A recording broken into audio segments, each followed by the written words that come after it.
Hey, what's going on everyone? Today we're going to be taking a look at Lectric's brand new Lectric 3.0 folding e-bike. Today we're going to be comparing it to the Lectric 2.0 that I have here behind me. We're going to be seeing what all the differences are between the two bikes, and by the end of this video hopefully it would help you decide if you were thinking about upgrading or if you're thinking about purchasing maybe one of your first e-bikes or just an e-bike in general to see if this bike is right for you. If this video helped you in making your decision, please consider helping support the channel by using the affiliate link down below in the description, and it will not be any extra cost to you, but does help me in creating these videos for you guys. So I was very happy that Lectric sent me one of these out for testing and review a little bit early so I can get the information out there for you guys. So let's get into it and see what the differences are. All right, so here it is, the brand new Lectric 3.0 versus the Lectric 2.0. So as you can see, the first difference right off the bat is the rear rack is now white to match the bike and is actually welded onto the frame of the bike versus the old black rack which was bolted on and it was a steel rack. And one thing nice about this rear welded rack, not only is it aluminum, but now it holds up to 150 pounds of cargo carrying capacity versus 75 pounds of the original rack. Now there is one slight downfall in my opinion to this new rack, and that is it doesn't come out as far on the sides. That's actually a plus and a negative. The plus side is it makes it a little bit more compact and narrow, going to be nicer for transport. The downside is if you use pannier bags, the pannier bags will rest up against the brake caliper, possibly maybe rubbing on your pannier bags. But if you don't use a set of pannier bags, then it's not going to be any big deal and it's actually going to be a benefit for you.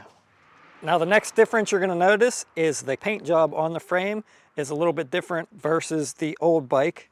Just a little bit different graphics. Pretty much going to be your personal preference on which one you like. Honestly, I think both of them look really good. I would be happy with either one.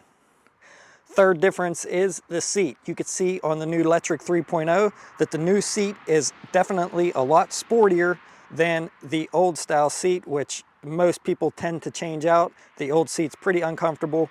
Now I would say that the new seat is definitely maybe a little bit more comfortable as far as the design goes, but as far as cushion goes, in my opinion, is still a little bit hard, a little bit stiff. I still prefer the Cloud9 seat over this, the one that I normally use. And I'll put links down below in the description for the Cloud9 seat as well as suspension seat posts if you guys are interested, or you can go ahead and get the comfort package because the comfort package is definitely softer and more comfortable than this seat, but still personally I prefer the Cloud9 seat. The fourth difference is a rubber hand grip that's a lot more comfortable than the original. Definitely softer rubber and more grippy. However, there is one downfall, is that they are not locking and they do tend to spin on the handlebars pretty easily.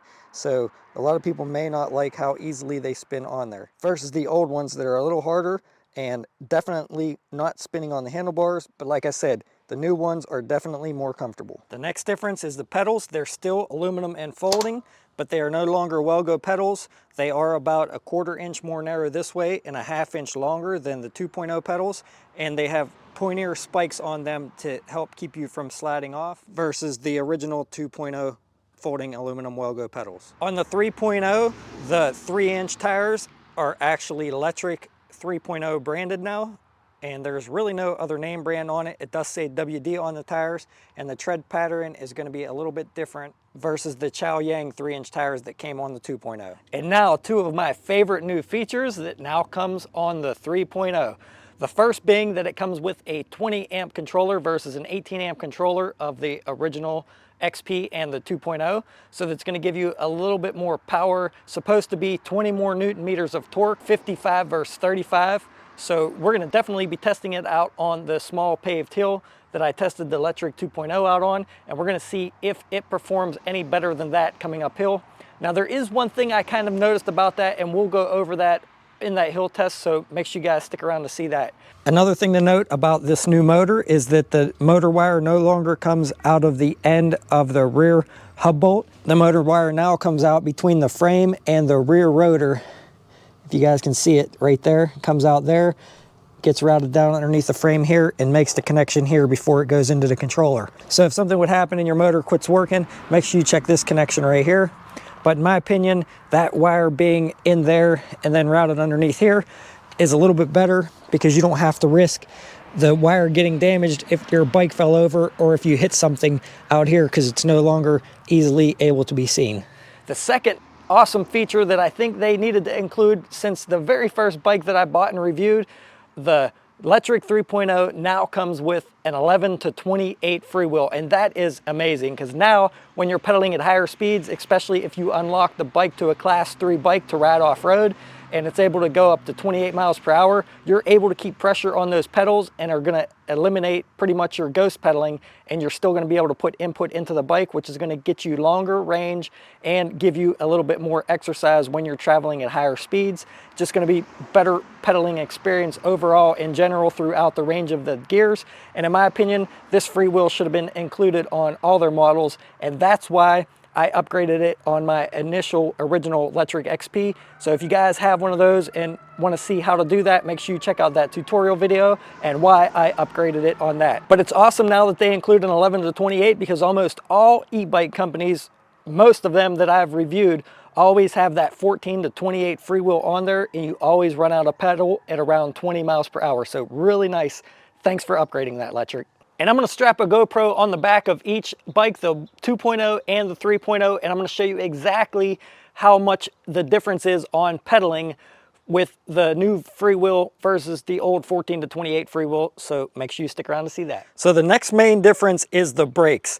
Now on the new 3.0, they are non-branded brakes, and it's awesome that they finally upgraded to 180 millimeter rotors on both the front and the rear of the bike. However, guys, wait till you hear in the test ride, these brakes for some reason are very loud and noisy. They stop really well. I tried adjusting them, but they are very loud. So I'm not sure if it's the type of brake pads that they're using.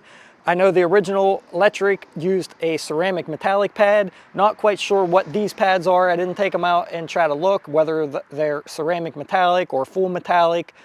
Maybe you could get a different brake pad and it'd be a little bit quieter.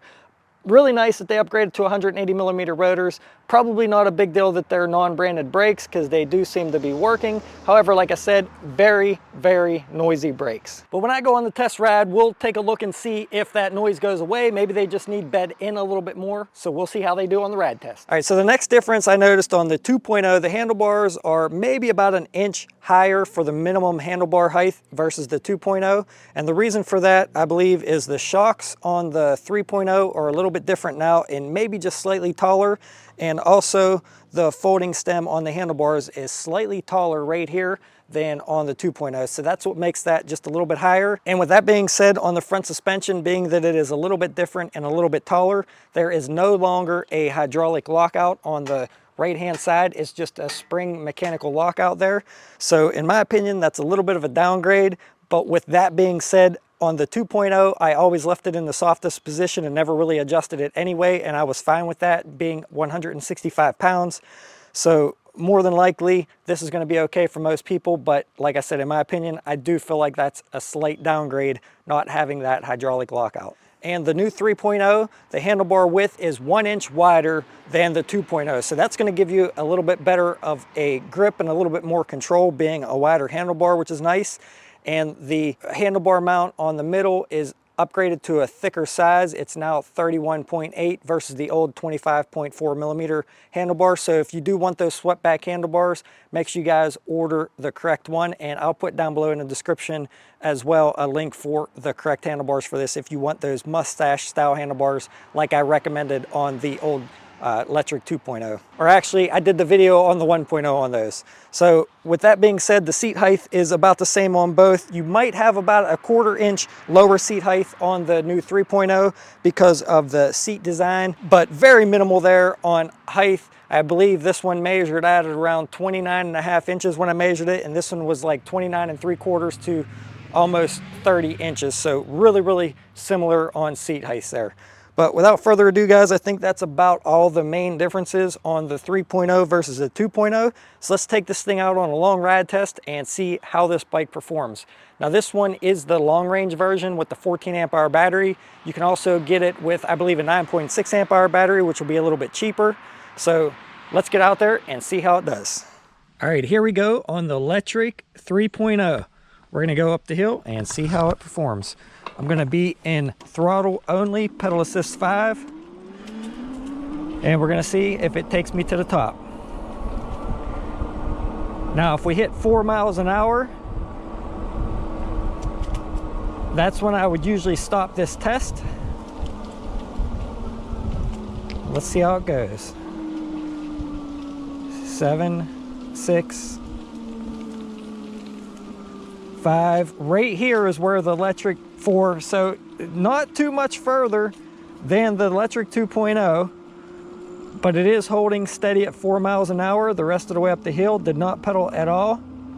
So I would say very similar power to the 2.0, but yes, I feel like it does have slightly more torque because that motor didn't seem like it was whining real bad, didn't seem like it was under strain, and I was okay with it pulling me the rest of the way up that hill. And one thing I want you to notice in this ride is how quiet this motor is. This is a newly designed motor for this model with a little bit more torque, and they say it is quieter, and I can tell you that I can definitely tell the difference as far as noise. I can barely hear the motor, but we'll see if we can hear it once we hit max speed of around 28 miles per hour. We'll see how it sounds then. All right, so now we're going to test out these brakes going down this hill, and that's the back brakes. You can hear how noisy they are. That is one thing. I mean, I tried to adjust them. I cleaned the rotors with brake cleaner, very good a few times. Tried to adjust them, but still pretty noisy. But like I said, we're gonna see throughout this ride. Maybe they just need bed in a little bit more. Maybe they're just too new. Let's see how it does down here going at 24 miles an hour. And I had the brake lever pulled full force. Woo! They're smoking. Yeah, guys, I might have just burnt the back pad. That back brake is smoking, and didn't seem to stop me completely when I jammed on the brakes. Now, if I was using the front brake as well, it probably would have worked better, but man, I don't know what kind of brake pads these are, but not quite sure I'm liking them so far. So let's see how these pedal assist levels work. All right, so pedal assist 1 is about 8 miles per hour. Bump it up to 2. Nice little gradual increase there to 12 to 13 miles an hour in level 2. Level 3 is around 18 to 19 miles per hour. There's 20 there. I'm going downhill now, so we'll have to continue this test once we get down on level ground. But I can tell you that this motor does seem very smooth as far as the sound goes when you're bumping up different levels and it's engaging. I mean, definitely seems a lot smoother than the original XP and the 2.0. It just sounds a lot healthier, being quieter. Really nice so far. All right, here we go down another long hill. We're gonna use both brakes this time and see how they do.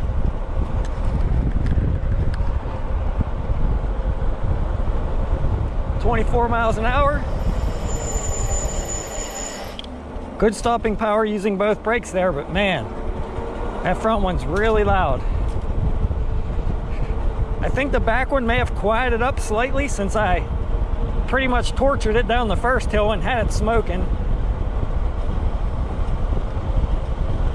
All right, let me try to bed this front one in a little more.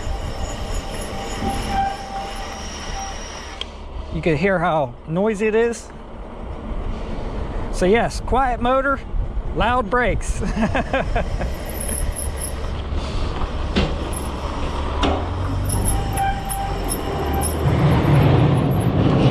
Woo, dragging.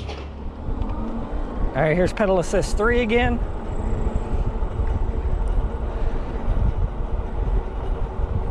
I'd say around 20 miles an hour, and I do have this turned up to a class 3 to do max speed. We'll try changing that later and see if it changes the pedal assist speeds. So right around 18 to 20 in pedal assist 3, bumping it up to 4 there. Very nice and gradual increase. Very quiet. And I'm just rotating the pedals, not putting any effort in. 25 miles an hour. Bump it up to 5. 26.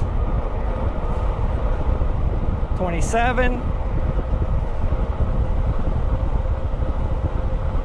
And now this is a slight increase on hill. A little bit of an incline here. Very easily to 27 with not putting any effort in. Let's see if we can continue and hit 28 once this levels back out. 27. And it's a little bit windy. So there we go, 28. So 28 miles per hour on the max speed of the Lectric 3.0 with me being 165 pounds.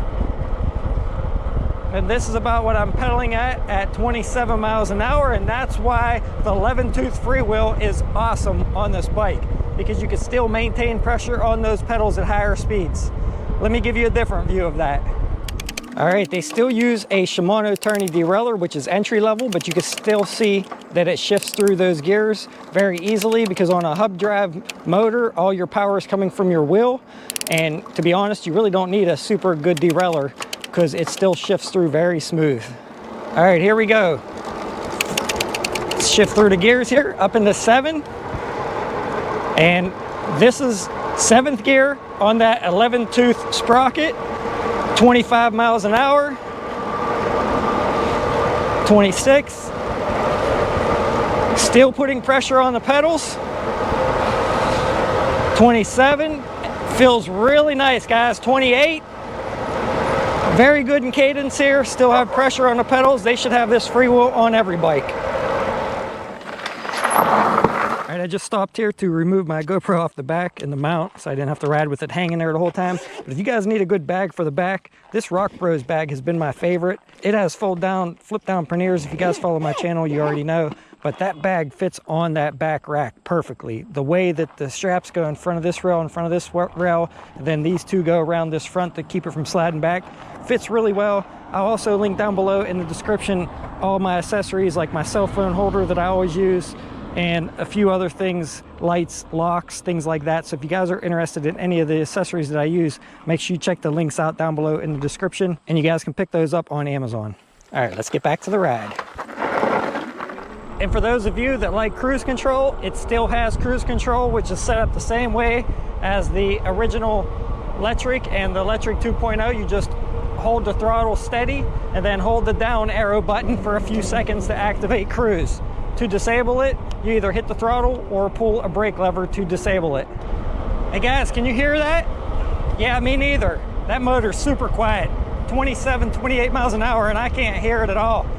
I mean, very, very nice. Very quiet if you want to be stealthy. Heck, people definitely won't hear you coming on this bike. Some bikes are louder than others, but I could tell you one thing, this is probably now one of the quietest bikes that I've ever tested as far as motor noise. So far guys, on this ride, I've been very impressed overall with just the ride quality, the smoothness of the pedal assist levels, how easy it pulls out and how gradual it feels. Now I'm not sure if you could change that in the settings to make it more torquey. I'm sure you can, but to be honest, I like it the way it is. The motor's super quiet. The only thing that I've been disappointed with so far was the brakes and how noisy they are. Hoping that not everybody's is like that, or if it is, maybe they can fix that in the future. But so far, really nice. Loving that 11 to 28 freewheel as well. You can put more power on the pedals, and the extra power of that motor is very noticeable when you hit the hills. It maintains a better speed going up the hills with the 20 amp controller, and just very smooth overall, guys. Now their 1.0 and their 2.0 were both really great bikes, and was not disappointed at all with those, and I'm definitely not disappointed with the 3.0 either. So this is definitely going to be one of my recommendations for sure if somebody's looking for an foldable e-bike for around $1,000 or so. I believe this one's going to be about $1,100, I think, whenever it is released. And in my opinion, for a 500 watt motor, it has tons of power. We're gonna see how the battery is when we get back towards my house. This was a pretty long ride out through the country like I did with some of my 20 amp hour batteries. So we'll see how it is when I get closer to home. But we are gonna hit a few more hills once I get down into town, a few of the steeper hills. So make sure you guys stick around for that. Let's see how these back brakes are now. Still a little noisy. Seems like maybe they cleared up a little bit as far as noise, but definitely still a little bit noisy. So this is still a 500 watt bike, and like I said earlier, it has a 48 volt battery. You can get it in like right around 10 amp hours or 14 amp hour long range, which is what is in this bike currently. It still uses a 7-speed Shimano shifter going down to that 11 to 28 derailleur. Now I am liking these wider pedals. I do feel like it's a little bit easier for me because I can keep my feet a little bit further apart when pedaling. So even though it's only a ½ inch wider, I do feel like it is a little bit difference on making it easier to pedal. And I do like the wider handlebar grip. It feels like it gives you a little bit more stability while you're riding. Let's see what else. Other than that, guys, everything else is pretty much the same as on their other bike as far as quality, fit and finish. Never any issues with that at all. The paint on this bike is beautiful. So make sure you guys go watch that 2.0 video. I'll put a link to that above if you guys want to check that out. Some nice upgrades on the 3.0. And if you are going to buy one of these bikes and haven't seen my video of tips before your first ride, make sure you guys head on over and check that video out as well, because I show a lot of good tips in there as far as wiping down your rotors with brake cleaner before your first ride, making sure you take your key out before you fold the bike so you don't bend or break it. Just a lot of good tips in there. So make sure you guys head on over and watch that. I believe I used their original Lectric XP in there, the first bike I ever purchased, whenever I did that video, and a lot of those tips are going to be good for this bike as well. So make sure you guys check that out if you haven't already seen it. And don't forget to watch some of my other videos, because I got a lot of good ones out there, especially the hill test ones. Those have been very popular lately. So thanks for watching, everyone. And subscribe if you like this content so you can see more content like this in the future. Don't forget to hit the bell and the notifications button and turn your notifications on your phone so you get notified when I upload videos. In the winter time here, which is going to be pretty soon, snow is going to be flying soon, and I plan on doing a lot of live streams where I can answer your questions live if you have any, and things like that. So make sure you're subscribed. Thanks again for watching. See you on the next hill, or I don't know, maybe we'll try the suspension next or something, but see you guys in a little bit. All right, here's a nice long stretch. Let's check out this speed again now that the battery's down a little bit to around, I would say maybe half, a little over half on battery life. 27, 28 on the display. Still maintaining pressure on those pedals. There's 28. Still easily able to maintain 28 miles per hour. 27. Now it's maintaining about 27, but listen to that motor, guys. Can't even hear it. Can't hear it whatsoever. And a lot of you always ask me, how do you get it up to 28 miles per hour? Now, first, make sure you check the laws in your area and make sure it's legal, because typically that's for off-road use. For class 3, most places are legal to a class 2, which is 20 miles an hour. And on this bike, throttle will get you to 20 miles an hour. Right now it's at around 21 because I was slightly downhill. This is level here at 20. So throttle will only get you to 20 no matter what pedal assist level you're in or what you have the bike set to. But if you let go of the throttle and start pedaling, it will get you to 28. Actually, you can still hold the throttle. You just have to start pedaling slightly. You don't even have to put any effort in. You just got to spin the pedals and you can get it up to 28 miles per hour. And that's how you do it. You do have to go in the settings and change the P08 setting from 32 to 100. If you don't do that, you're only going to get it up to 20 miles per hour with the pedals or with throttle. It comes set as a class 2 e-bike out of the box. All right, here we go. This is up one of the steepest hills in my town. Let's see how it does. And let me change this to show the amps. I want to show you something here. So it'll output 20 amps. Once your speed starts getting lower, right now I'm at 5 miles an hour, it's only outputting 18 amps. So as your speed decreases, if you drop down to like 4 miles an hour, I believe it was like around 15 amps of output. So if you get going really slow, it is going to limit your output. That's probably a safety precaution, because that's the worst thing you want to do, is give a hub motor tons of power, tons of input, and then it stop rotating, and that will cause it to overheat and burn out. So pretty nice safety precaution. You're still going to get that 20 amps anywhere above like 7 or 8 miles an hour. Then if it drops below that, you're just going to have to start pedaling a little bit harder. But as you can see there, it pulled me up that hill very easily, no problem at all with pedaling in first gear. All right, here we're going up the last long hill before my house. You can see it's outputting 20 to 21 amps of current at 11 miles an hour. Now, if I quit putting much effort in, 8 miles an hour, it's still the same, 7, still the same. So I'm gonna have to wait till it drops down a little lower. It's maintaining pretty good coming up this hill. Let's see if it drops below 7 miles per hour on this stretch here.